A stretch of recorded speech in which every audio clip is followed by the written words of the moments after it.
आम्ही ओबीसीची लढाई लढणार, आम्ही जात न्याय जनगणनेची मागणी करणार. आम्हाला मोजा, आमची संख्या किती आहे सांगा, त्या प्रमाणात आम्हाला बजेट द्या. हा पुरोगामी महाराष्ट्र आहे, हा फुले शाहू आंबेडकरांचा महाराष्ट्र आहे. अर्ध्या लोकसंख्येच्या सामाजिक न्याय हक्कांच्या योजनेसाठी अर्धा टक्के बजेट देताय तुम्ही आणि त्याच्यात म्हणून तरंगाला एंट्री करताय.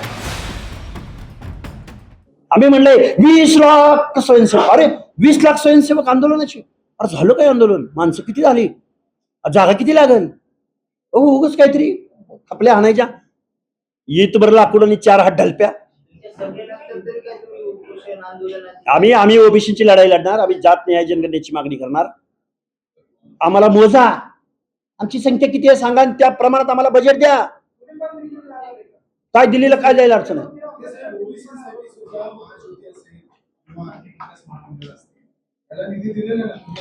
तुम्ही बोलला ना, तुला मग मी वास्तव सांगतोय ना, तेच सांगतोय ना. 7 लाख करोड रुपये, त्यापैकी अर्ध्या लोकसंख्येला सामाजिक न्याय हक्कांच्या योजनाला 0.6% बजेट देताय तुम्ही. खोटं बोलायचं नाही. तज्ञ आणा, अर्थतज्ञ आणा, अर्थमंत्री आणा, मुख्यमंत्री आणा, बजेट काढा. या वर्षीचं फेब्रुवारीमध्ये मांडलेलं बजेट काढा. हा पुरोगामी महाराष्ट्र आहे, हा फुले शाहू आंबेडकरांचा महाराष्ट्र आहे. अर्ध्या लोकसंख्येच्या सामाजिक न्याय हक्कांच्या योजनेसाठी अर्धा टक्के बजेट देताय तुम्ही आणि त्याच्यात म्हणून तरंगाला एंट्री करताय. थोतांड आहे हे सगळं महाराष्ट्रात चाललेलं. आजपर्यंतच्या आमदारांनी, आजपर्यंतच्या सहकार मर्शिनी, आजपर्यंतच्या सहकारी सूतगिरण्या डुबवणाऱ्यांनी, आजपर्यंतच्या डीसीसी बँका बुडवणाऱ्यांनी, उदाहरणार्थ मोहिते पाटील सोलापूरचे, बोलायचं म्हणलं ना 1 तास, किमान 50 पानं वाचून दाखवेन मी तुमच्यासमोर. कुणी मराठा कुणी बुडवला, ओबीसीनी नाही. म्हणून जरांगे 5 पिढ्यांचं आमच्या नुकसान झालं, लेकर बाळ रस्त्यावर आली, ओबीसीनी नाही. अरे अर्धा टक्के बजेट त्यांना मिळतं. काय बुडवलं आम्ही तुम्हाला? अरे सामाजिक मागासांसाठी आरक्षण आहे रे हे, बावळट माणसा, गरिबीसाठी नाही हे. अरे किती वेळा लढून सांगू तुम्हाला? काय काय प्रश्न आहे तुमचा? फसवलं, 100% फसवलंय. अरे 4दा आजपर्यंत फसवलंय. अरे मराठा हा मागास होऊच शकत नाही, त्यांना तुम्ही कसं देणार आहे ओबीसीचं सर्टिफिकेट? लिगल ऍस्पेक्ट शून्य या गोष्टीचा, या मागणीचा. त्यांचा जीव घेता का मनोज जरांगे पाटलांचा? तुम्ही समजावून सांगा ना त्यांना कुणीतरी.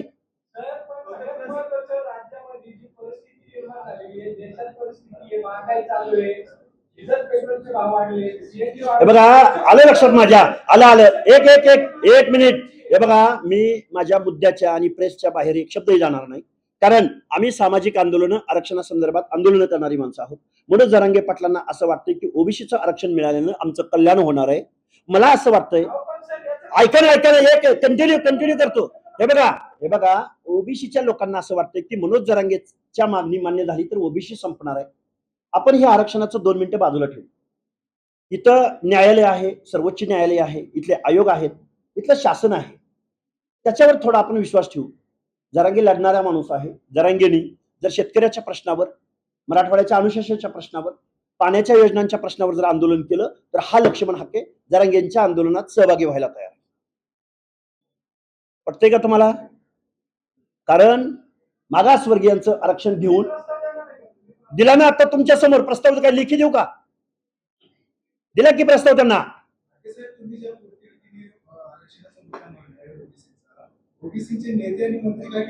त्यांना राजकारण करू द्या ना बिचाऱ्यांना. संघर्ष करणार आहे आम्ही. भेटतो ना. आता काल 6 कॅबिनेट मंत्री होते ओबीसीचे, भेटले ना. 11 मागण्या दिलेत त्यांना. येईल ना उत्तर. तुम्हाला राजकारण खुशाल तुम्ही राजकारण करा. आम्ही संघर्ष करत आहोत, आम्ही लढत आहोत, आम्ही भिडत आहोत. आम्ही सामाजिक बोललो नाही मी, सोशल जस्टिस साठी रिझर्वेशन आहे. अरे शेतकऱ्यांच्या प्रश्नावरती, गरिबांच्या प्रश्नावरती, मराठवाड्याच्या पाण्याच्या योजनांच्या प्रश्नावरती सहकार बुडवलं. इथल्या लोकांनी डीसीसी बँका बुडवलेत. यांच्या कायद्यानं वसुल्या करा सगळ्यांच्या. आणि सर्वसामान्य माणसांच्या न्याय हक्कांच्या योजनासाठी जर मनोज जरांगे कुठं रस्त्यावर बसणार असतील, हमी भावासाठी, शेतीच्या मालाच्या हमी भावासाठी बसणार असतील, पाण्याच्या प्रश्नासाठी, समन्यायी पाणी, मराठवाड्याचं पाणी याच्यासाठी बसणार असतील, ऊसाच्या दरासंदर्भात बसणार असतील, मनोज जरांगेच्या आंदोलनात लक्ष्मण हाके सहभागी असेल. पण ओबीसीच्या झोपड्यात घुसून, आणि बरं मनोज जरांगेंची मागणी मान्य झाली, फायदा कुणाला झाला? दुर्गादेवी जगदाळेला. फायदा कुणाला झाला? शिवांजली भोसलेला. फायदा कुणाला झाला? रूपराणी निकमला. फायदा कोणाला झाला? डॉक्टर शिंदेना. फायदा कोणाला झाला? काय ते पिंपरी चिंचवडचे महापौर लांडगेंना. सामान्य मराठ्यांचं काय? आणि हे परत राजकीय पुढारी हे मनोज जरांगेंच्या तोंडून बेकायदा कामं करून घेत आहेत. बेकायदा ओबीसीच्या अनाथ माती काढवत आहेत. किती वेळा सांगू? ओबीसीचं झोपडं उद्ध्वस्त झालंय. ओबीसीच्या पुढाऱ्यांना त्यांना राजकारण लकलाभ. पण आम्ही संघर्ष करणार. आम्ही संविधानाचं तत्व मांडणार.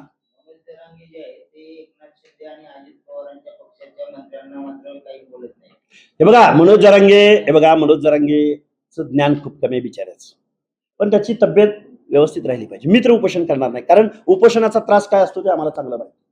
मनोज जरांगेंनी उपोषण करू नये, बेकायदा मागणी करू नये. आणि ठीक आहे, ओबीसीतून दिलं हे आरक्षण दिलंय. आता बेकायदा ताबा मारलेला आहे, पण बेकायदा ताबा मारणारे हे आमदार खासदार पुत्र आहेत सगळे. गोरगरीब मराठा नाही. मनोज जरांगे दादा, तुम्ही कुणाचा गरजवंतांचा लढा उभा केला, पण फायदा कुणी घेतलाय याचा अनालिसिस करा. हे भयानक आहे. आणि महाराष्ट्राच्या मुख्यमंत्र्यांना माझं सांगणं आहे, आम्ही विश्वास ठेवतोय, अजून विश्वास ठेवतो. लोककल्याणकारी महाराष्ट्राचे तुम्ही मुख्यमंत्री आहात. महाराष्ट्रातल्या एक जरी घर असेल, महाराष्ट्रातलं ओबीसीचं, विजयंतीचं, आदिवासींचं एक जरी घर, एक जरी कम्युनिटीची एकच संख्या असेल, मग तो तुम्हाला निवडणुकीत मदत करू शकत नाही. म्हणून त्यांच्या आरक्षण तुम्ही संपवणार. मनोज जरांगेंना सांगेन मी, तू पोरबाळ म्हणतो. तुला पारद्याची पोरबाळ दिसत नाही? तुला मेंढपाळाची पोरबाळ दिसत नाही? तुला गावगाड्यातल्या बलुती आलुत्याची पोरबाळ दिसत नाहीत? तुला फक्त काही एकच? तू जरा अजून थोडस मन मोठं करणार. महाराष्ट्राच्या 12, 13, 14 करोड जनतेतल्या पोराबाळांचा विषय आम्ही मांडायला तयार आहोत. तू पण ये तयार, हो तयार. मागणी करतोय काय? इलिगल. बरं, मागणी मान्य झाल्यावर त्याचा फायदा कोणाला होणार आहे? तर परत ह्या 5-50 पुढाऱ्यांच्या लेकरा बाळांना फायदा होणार आहे. मग ते शिक्षण असो, नोकरी असो, की लोकल बॉडी मधलं आरक्षण असो. ओबीसीला हाय काय रे? 99.99% एका बाजूला आणि 0.5% ओबीसीला बजेटरी तरतूद आहे. हाय काय ओबीसीला? देतेत काय ओबीसीला? तू त्यातलं तुला पाहिजे? हे मात्र अति झालंय.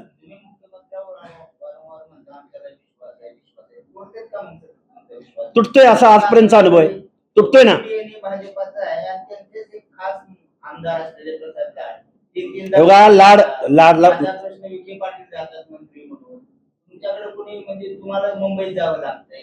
मुंबईत नुसतं जावं लागत नाही, अपॉइंटमेंटसाठी बाहेर उन्हात बसावं लागते, तटकळत बसावं लागते. आम्हाला मंत्रालयाच्या आतमध्ये जायला, पास काढायला सुद्धा 1 तास वेळ जातो. आत एंट्री करायला. ही फॅक्ट आहे, वास्तव आहे.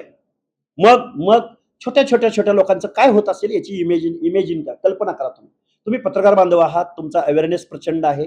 तुमच्यामुळेच किमान आम्ही महाराष्ट्राच्या जनतेसमोर तरी प्रश्न मांडतोय. पण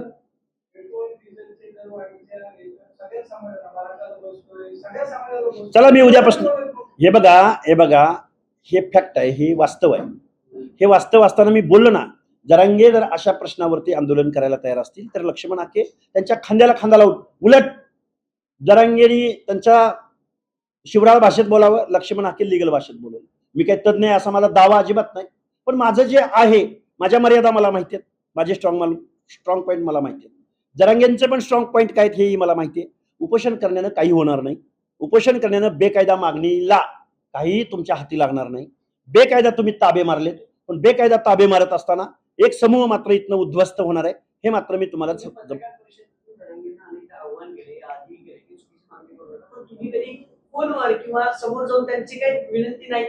हे मी आव्हान का केलं?